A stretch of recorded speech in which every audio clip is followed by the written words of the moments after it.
안녕하세요. 추석 연휴를 잘 쉬고 계신데 또 정인용이 나타나가지고 여러분을 괴롭히나요? 자, 매일매일 습관처럼 매일 행정법 여러분 10분 정도도 안 되는 시간이니까 잠깐 보시면서 또 정리하고 그러면서 여러분의 행정법을 계속 건드려 줌으로써 여러분이 공부를 하고 있다. 아니 나는 수험생이에요. 자, 그걸 버리지 않는다. 본문을 버리지 않는다. 요 정도의 투자는 그래도 값진 투자가 아닌가라고 생각이 듭니다. 하세요. 같이 하세요. 틀었잖아요. 그냥 가세요. 또 딴 거 틀지 마시고요. 자, 그러면 9월 16일 월요일 매일매일 습관처럼 매일 행정법 바로 가볼게요. 스타트 할게요. 자, 9번 7급 문제. 이거 계산 문제였어요. 날짜 계산 문제. 이것도 기본적으로 해야 될 건 해야죠. 뭐 또 귀찮다 하지 마시고요. 일단은 자, 이거 날짜 계산 문제인데 이렇게 볼게요. 행정기본법에 있는 조문 조금만 보고요. 자, 기본적으로 우리나라에서 날짜 계산한다. 자, 행정법에 근거한 날짜 계산. 자, 이거 국민에게 유리하게 계산을 해주는 게 맞죠. 그래서 기본적으로 이게 행정법상 날짜 계산에 관한 명시적 규정이 없으면, 이거 아예 민법을 갖다 써라 라고 돼 있어요. 민법을 준용한다. 자, 민법에는 날짜 계산할 때 아무런 말이 없으면 초일은 산입하지 않습니다. 이렇게 써 있어요. 산입하지 않습니다. 자, 동사 당일 24시부터 시작하면 0시요. 당일 0시로부터 시작을 한다면 당일 0시부터 시작을 한다면 그러면 이건 소일을 산입한다 이렇게 돼 있어요. 왜냐면 하루는 24시간이죠.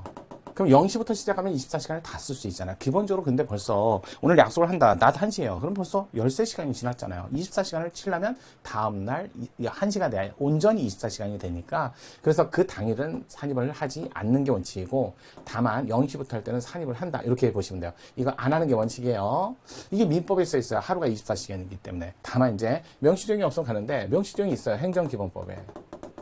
여기 행정기본법에 뭐라고 돼 있냐면 원래 초일을 산입하지 않는다라고 돼 있는데 다만 이제 초일을 산입하지 않는데 이게 이제 제재 그러니까 한마디로 국민에게 침익적인 영업정지 같은 거예요. 영업정지라든지 정지 이게 대표적이에요. 제재가 기간으로 정해져 있을 때 이게 바로 이거죠. 영업정지 기간으로 정해져 있을 때 뭐 15일 20, 30일 이런 식으로 기간으로 정해져 있을 때 이럴 때는요. 초일도 쓰고 그다음에 말일도 공휴일이면 원래 민법은 말일이 공휴일이면 이 길로 넘어가요. 다음 날 이 길로 이렇게 넘어가는데 자 제재는요 초일도 산입하고 말이 공휴일이어도 그날로 끝나요. 그날로 종료. 그러니까 쉽게 해서 국민 입장에서는 유리하게 해주는 거예요. 빨리 시작해서 빨리 끝나게. 빨리 해서 빨리 끝나게. 그 다음에 법령에 효력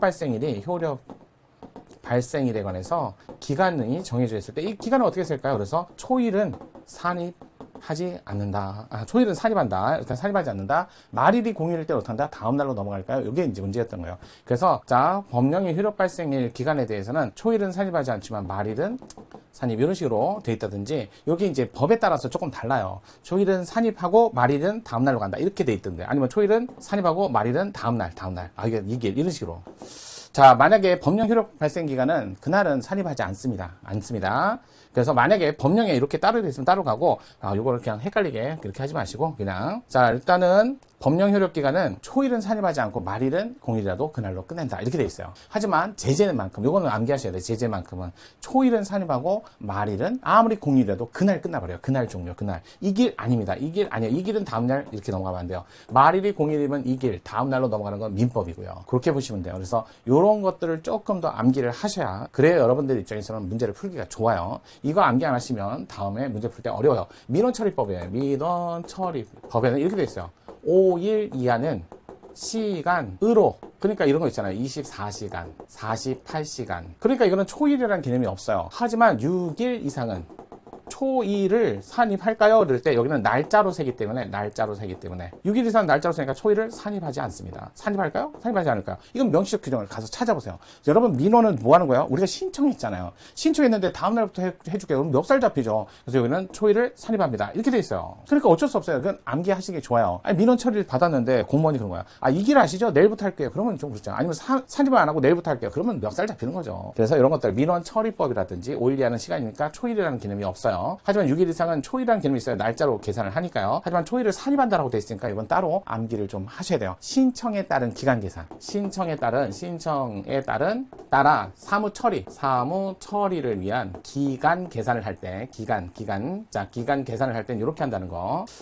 이것도 또 많은 분들이 기간 계산을 기본적으로 기한이다라는 말이 있고 기간이다라는 말이 있어요. 기간은요, 기한하고 조금 다른 게 기간은 간격을 얘기하고, 그러니까 간격이니까 10일간 이렇게 해서 10일 동안을 얘기하는 건데 언제부터 언제까지라는 시작과 말일이 안 써 있잖아요. 그래서 시기, 종기까지 써 있으면 요 간격까지 알 수 있죠. 이럴 때는 기한이에요. 원래 정확한 법률용어는 기한과 기간을 달리 봐야 되는데, 근데 판례는 그냥 기간이 기간이고 기간이 기한이고 이런 식으로 용어를 그냥 두리뭉실하게 씁니다. 그러니까 우리는 문제 풀 때는 우리마저 두리뭉실하면 안 돼요. 기한은 정확하게 시기, 종기가 정해져서 기간을 할 수 있고, 기간은 시기, 종기 없이 그냥 기간만, 간격만 얘기하는 거니까 그렇게 보세요.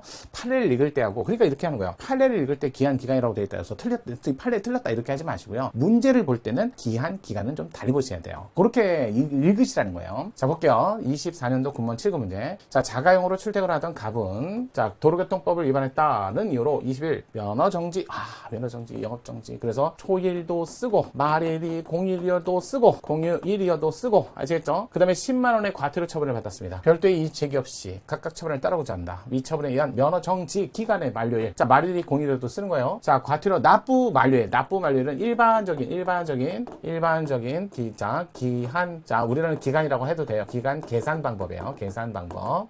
정확한 기간 계산이라고 쓰는 게 맞죠. 자, 일반적인 기간 계산 방법이니까 말일이 공일이면 다음날로 넘어가야 돼요. 자, A월, 그러니까 땡땡월, 뭐 10월이든 11월이든 15일, 토요일로 되어 있다. 토요일도 쉬는 날. 거기다가 심지어는 일요일이 법정 공휴일이라고 겹쳐버렸대요. 그럼 우리 공휴일이 두 번 겹치면 어떻게 돼요? 다음날로 보상일을 또 주죠. 그래서 법정 공휴일에 속하는 관계로 그 다음날 보상 휴일이 주어지는 거죠. 대체 공휴일이 주어졌다. 그럼 토요일 어차피 쉬고 일요일, 근데 이날 공휴일하고 겹치니까 요게 대체 휴일이죠. 그럼 이만큼이 다 휴일이에요. 공휴일이에요. 쉽게 얘기해서. 그러면 만약에 공휴일, 말일이 끝난다 해도 그냥 이걸로 끝나는 거고, 만약에 말일이 공휴일인데 다음날 넘어간다 그러면 화요일로 가는 거죠. 그래서 토요일이냐 화요일이냐. 그래서 15일, 자, 정지는 요게 말일이 되고요. 그 다음에 기본적으로 일반적인 기간 말일은 자, 화요일이 되겠습니다. 이렇게 계산하면 돼요. 따라서 운전면허 정지, 자, 면허 정지 기간 말일은 15일. 그 다음에 자, 과태료 납부 말일은 18일이 되겠네요. 18일, 17일, 18일, 15일, 16일, 15일이 토요일이고 16일이고 17일. 그랬으니까 17일이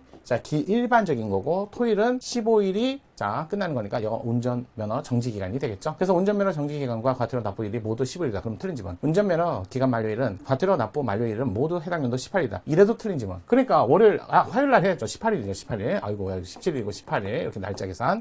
자, 그다음에 갑은 운전면허 정지 기간은 만료 해당 연도 15일이고, 그다음에 과태료 납부 만료일은 해당 연도 18일이다. 이게 맞네요. 3번이 정확한 기간 계산이네요. 운전면허 정지 기간 만료일은 해당 연도 18일, 15일 앞뒤로 바뀌었죠. 어찌됐든 뭐 나머지는 다 틀린 지문이니까 그렇게 계산을 하시면 될 것 같아요. 그래서 자, 이렇게 해서 정답을 골라봤습니다. 자, 군법 문제 7급인데 기간 계산 문제, 소송 제기 기산 문제, 그다음에 처분이 날짜 나온 문제, 이런 것들은 좀 자주 보셔야죠. 이렇게 기간 계산 문제 해봤어요. 이게 행정기본법 생기면서 문제를 만들어서 내지 않았나라는 생각이 듭니다. 공무원으로서 기간 계산은 굉장히 철두철미하게 잘 하셔야 되고요. 기본입니다. 자, 오늘 추석 연휴인데요. 자, 내일도 오실 거죠? 내일 뵙겠습니다.